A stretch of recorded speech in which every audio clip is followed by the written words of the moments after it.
Hello everyone, Fancy here, you're watching FANTAVISION, and today is another Tales from Retail about GameStop. Now I know some people are getting sick of it, I know I've addressed this in the past, that it's been Walmart, GameStop for so long, and I'm thinking that next week, I'm going to, well at least this week, I'm going to pour over all the different viewer suggestions, or viewer stories rather, and pick a viewer story to do next week, because I have gotten permission from every single person that has sent in their story. If you have a story that you would like to be turned into a video and you're going to give me permission to use that story, to talk about, discuss, probably with Eric, then definitely send it to me on Twitter, Instagram, probably just Twitter. Twitter is the easiest place, but if you don't have Twitter and you only have Instagram or something like that, or Steam or something, I don't know, I've got all my information down below. Follow me at one of those things and let's talk, because your story could be the next featured story. Also, today's beer is from the Santa Fe Brewing Company. Very simple design on the can. I admire that, that's fine. It's the Nut Brown Ale. I know a lot of people were complaining about IPAs constantly, and now I've been trying some new stuff because it's still the summer, but I feel like we're getting closer and closer to cooler weather. It's been rainy out, so I've been feeling like more of like a darker type beer. So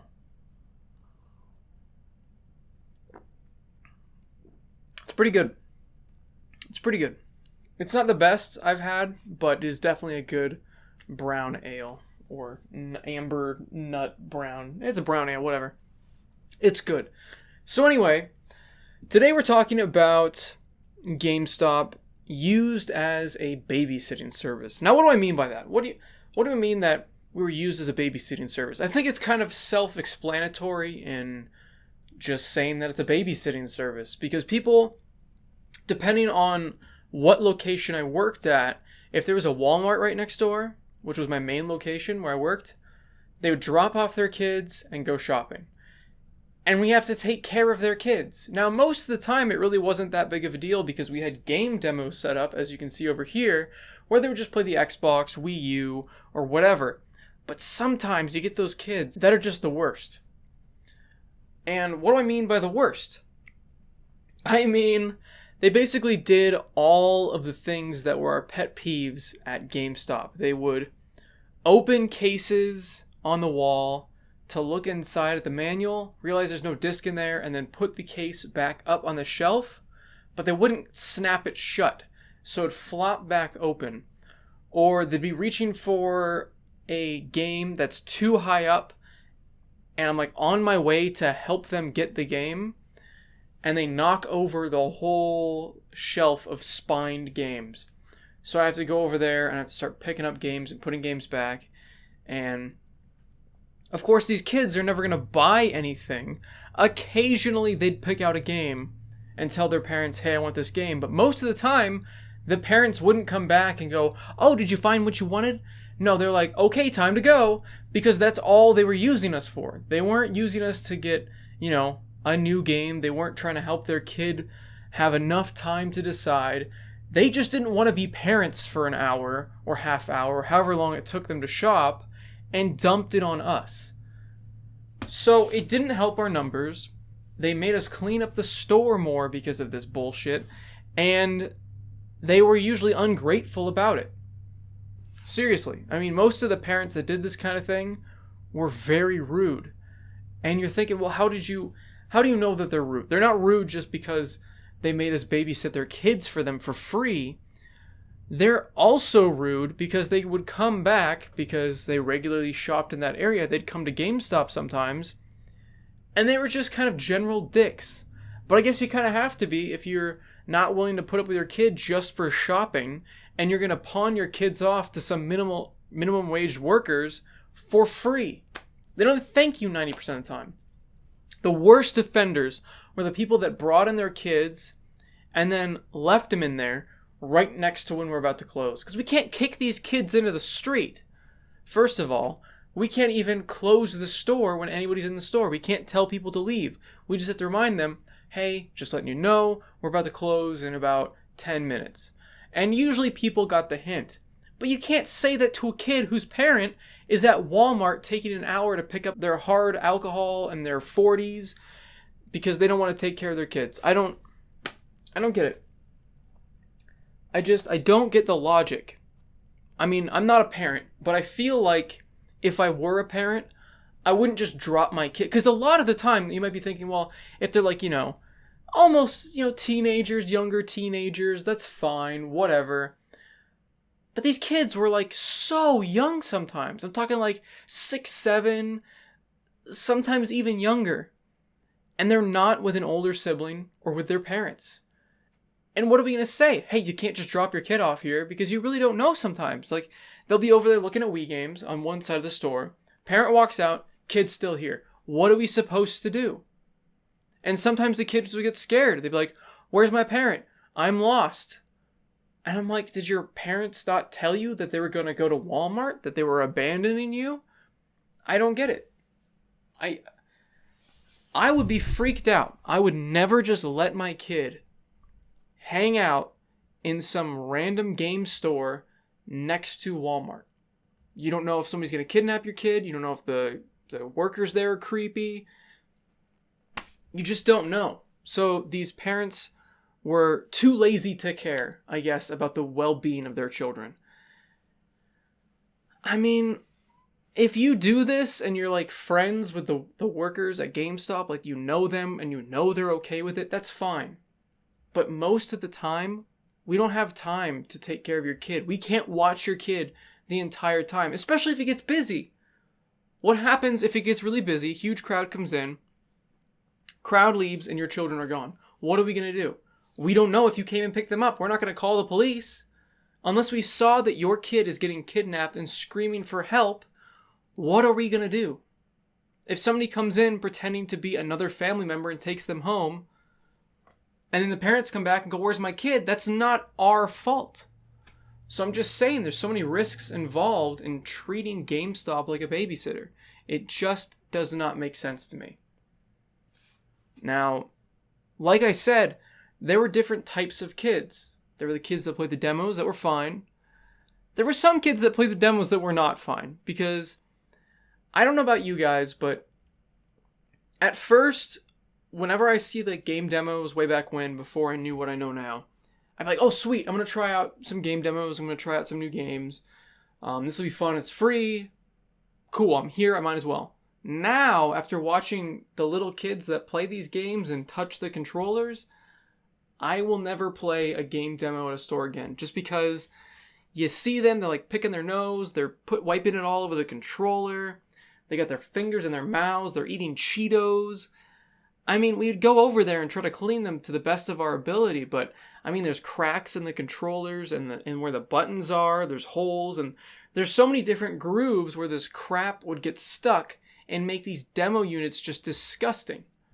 Now, of course, like I said, we try to clean them all the time, but you can only do so much. And it was just nasty seeing what happened with those poor controllers. Another thing was that if they're like a rowdy kid, what are you going to do? Tell them to stop? I mean, you're not their parent. You can only do so much. So we had some kid, he was like flinging around the Wiimote near the Wii U thing, and we're like, you gotta calm down. You can't swing it around like that. You're going to hurt yourself. You're going to hit something. You might break something. Sure enough, what does he do? He hits the TV.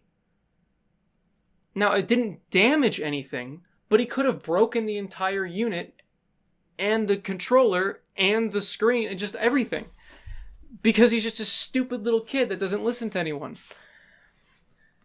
So, that was a rarity, though. It's not like we had people come in and trash in the store all the time. But we did have kids that would constantly pick up a game from one console, walk around the store with it, and then just drop it off at some random shelf. It's so frustrating.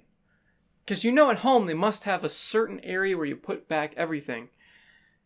And I mean, I'm sure the little kids, it makes sense. They don't get it. There's different consoles. All these things stay in their area. But man, what was even worse was when a kid not only would pick up the game and put it in the wrong area, but they'd just pick it up, look at the game, and then drop it on the floor and walk away. I had kids that would go through the spines on the bottom of the shelf sit down, go through all the games, which is fine, but those are alphabetized. So they de-alphabetize all of them and then leave them in miscellaneous piles on the floor. Now, sometimes the parents were responsible and go, you've got to clean this up. You need to keep this place in order, which was great. I respected those parents. That was great. That was fine. It wasn't in alphabetical order anymore. I'm not going to expect the kid to do that. Is it frustrating that they de-alphabetized it and have to go over there and fix all of it? Yes, but at least the parent made them put it back. But a lot of the times, the parents would always seem so rushed. It's like, you just got out of Walmart. What are you rushed to do? Why are you in such a hurry? You bought ice cream. That's not my problem that your kid fucked up our store. You need to take responsibility for what your kid has done. But no, just quickly, come on, let's go. We gotta go. And I'm looking at the ground like, what? No, your kid is cleaning this place. But of course you can't say anything. Just have a good day. Have a good day. Hope you come back. No, I don't want you to come back because you're just fucking up our store and you're not buying anything. That's what really irks me about it. Just so many of them bought nothing. And if they did buy something, it was like a little chintzy little toy. And of course just kills your numbers because numbers are what GameStop is. Numbers are what is your livelihood. Because like I mentioned in the past, when you have hours that you're begging for, you're begging to work when you work at GameStop. Maybe they've changed this, but back when I worked at GameStop, if you were not a manager or a key holder, you would be begging for hours. You needed it. You needed it to survive. GameStop doesn't give a shit. They want you to bust your ass for the right to work for GameStop. You need to have the right to work to GameStop. You need to earn it. You don't just get it. You gotta earn that right to work for the store and make them money. So frustrating. So that plays into them leaving their fucking kids. They're going through all the toys. They're leaving the toys everywhere. They're leaving the games everywhere. They either buy nothing or buy a little toy and screw up your entire numbers because you just got a bunch of zeros. You lost your percentage on pre-orders. You lost your percentage on pro cards usually. And you lost... What was even worse than honestly not buying anything? Like I said, toys. Toys are the worst thing. Especially when the kid has his own money. Because you can't tell a kid, no, you can't buy that because you're a little kid and you're stupid. And you don't remember your Powerful Roads Pro card, even though you have it. Because I know you have it. Because I've seen you in here, but I don't remember your number. I'm not that creepy. I don't have that good of a memory. So you're just like, no, well, how about we wait for your parents to come, and then you can use your Pro card and get points. And like, no, I don't care. I just want to buy these toys. And what was even worse about a kid buying toys was they never just bought toys and brought them all up and bought them at once. They never just bought one little toy. Sometimes they bought one little toy, but most of the time they'd buy the cheapest little crap that we've got next to the register. They'd buy one and they'd open it. And then they go looking at all the toys again. And they come back with another toy. And they buy it. And they open it. And they look around.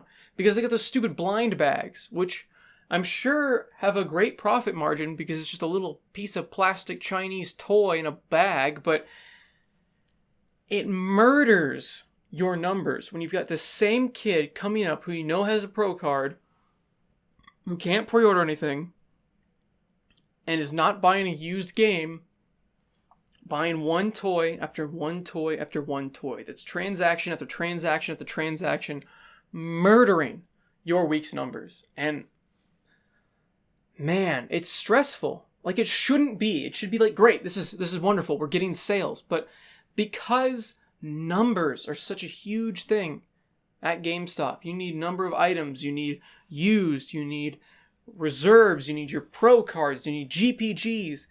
And when you have a product in the store that doesn't tick any of those boxes, it's like they set us up to failure by having these things right next to the register. I mean, I know what they're meant to do. They're meant to entice people that are sitting there checking out, looking, go, oh, maybe I want one of these little Halo blind bags to add to my order. But when you've got little kids running around and they can only afford the little chintzy crap at your register, that's what they're going to buy. I don't think this was worse than the number murdering kids, but the klutzy kids. You know what I mean? The kids that are very accident prone were probably the second worst to the number murdering kids. Maybe third to the kids that were hyperactive and were just destructive on purpose. But the kids that were destructive on accident were also definitely a nuisance and drove us crazy. Now, mind you, all of these kids I'm bringing up, 99% of the time that these types of things happened were when the parents left. Because when the parents are there, they're rounding them up, usually. Sometimes parents just let the kids run wild while they're in there and they're tearing shit up. But most of the time when the parent is there, they've got the kid reeled in, they've got them focused because they want in and out of the store just like we want for them. We want them and their stupid kid to pick out what they want and get out of the store. Because the kid is not going to want to usually pre-order stuff, depending on how old they are. They're not going to be the determining factor of getting a pro card. And it's so weird. Like, parents of really young kids, it's very difficult to sell them on the pro card. GPGs, you can sell GPGs for days to parents with kids because you can always sell, well, if your kid breaks the damn game, you can bring it back and we'll get you a new one. Whereas pro cards, stuff like that, once again, depending on age, most of the time they're not buying or playing enough games. They're going outside, they're very incompetent with games because they're kids, so they play the same game over and over and over. They're playing free-to-play games like Roblox, so they're just coming in, getting the cash cards, leaving, and murdering our numbers again. So we usually wanted to get them in and out as quickly as possible, just like the parents did. But when they leave the kid behind, that's when all these kids happen. That's when all of these different categories of kids happen. Now, the accident-prone kids, coming back to that, were the kids that would trip over and accidentally destroy everything around them. I'm talking about marketing materials when it comes to like posters. They'll accidentally rip them down. They'll knock over the system boxes where you've got like the advertisements with the price on the systems. They're not real systems inside. They're hollowed out boxes. And because they're hollowed out, there's no weight to them. So this little kid's going to run into it. And these boxes that are taped together are either just going to fall over, get dented, or fall apart completely depending on how hard the kid hit it. Or if they land on it, you just completely ruined that entire thing and we don't have another marketing kit to make up for it. And like I said, the kids knocking off stuff from the shelf, kids that would, I guess this isn't accident prone anymore, but the kids that would like try to look at the headphones or the headsets on the hook that's locked, and while we're busy and not paying attention, they yank them off. Now they're not stealing anything. They don't mean anything by it. They just want to look at it because it's very difficult to look at the back of the headsets when they're locked up like that. So you see the kid looking at the back of the headset box, and you see the plastic tab hanging off the metal rod, and you're like, great, wonderful. I have to figure out how to fix that now. That happened a lot. I think that's why if you look now in GameStops, they don't have the headsets out. Besides people stealing them, those boxes got wrecked. I mean, seriously. Same with controllers. Those boxes got destroyed. So just don't, the moral of the story is don't treat the poor GameStop workers like they're your personal and free babysitting service. The worst offenders were not only my store next to Walmart, but the GameStops in the malls. I have heard so many horror stories, like the store full of children, like full, that it was very difficult to help customers because the customers were wanting to shop around, but they didn't want to deal with a bunch of little kids. So they'd walk in, see the insane asylum of children screaming, taking up the demo units, throwing cases everywhere, and just leave. That's what I would do. If I walked into a GameStop that was full of little kids running around, I'd be like, nope. I don't think I'd be walking into a GameStop in the first place, but I'm just saying, if I was walking into any small store like GameStop and saw that it was inhabited by a plethora of children that were tearing apart the place, I would be like, nope, I am not dealing with that. I'm out. So you lose sales, you'll lose time from having to clean up the messes, and they murder your numbers even when they buy stuff. That is my story of how people treated GameStop as a babysitting service. I hope you guys enjoyed it. Let me know in the comments if you've walked into a GameStop that is inhabited by children. It is infected by a bunch of children just screaming and yelling and just kind of taking over the place, really. Let me know if that's happened to you, because it definitely has for me back when I used to shop at GameStop, and I just was like, nope, got the hell out. Like the video if you guys liked it, subscribe for more content, and as always, everyone, have a fantastic day. See you guys. Pretty good beer. Not bad. I did want to mention a couple things. It's pretty funny. It's talking about, will a squirrel try to steal this smooth, light-hopped ale from you? Probably not, but just in case, hold on to your nuts. I like that. I like the little bit of humor sprinkled out throughout my products. It's pretty great. I like that. Also, of course, we're streaming tonight with Eric and my girlfriend. We'll be playing some Mario Kart. Ton of fun as always. Switch code down below. Add me to your friends list. Join us. It's a ton of fun. We usually get a full house, so if you do want to join, definitely come early. Also, of course, like I said, definitely do follow on Twitter and let me know if you've got any stories that you'd like to tell. And if you don't have any stories, still follow me on Twitter, just because I do post video game deals. I do post random thoughts about news and stuff like that. So if you like listening to me ramble and tell stories and stuff like that, definitely a good place to hear more from me. And I'm going to finish this beer and edit the video now.